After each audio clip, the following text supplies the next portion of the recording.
Marhay na daw mga kaeko, napapansin mo ba na minsan may pagkain sa ref na nasisira kahit hindi naman dapat? Ang reason kung bakit nasisiraan tayo ng pagkain ay dahil nakakalimutan natin ito sa ref. Kapag ang pagkain ay natatabunan or nasa likod ng ref, hindi natin ito napapansin. At kapag hindi napapansin, hindi rin nakakain. Doon nagsisimula ang food waste. Simple lang ang pwede nating gawin. Gawing visible ang pagkain.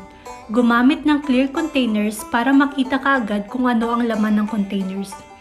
Mas madaling makita, mas madaling maalala. Isa pa, ilagay sa harap ang mga pagkain na kailangang maubos muna at sa likod naman ang mga bagong pagkain. Kahit busy ka, automatic mong makukuha ang pagkain na dapat unahin.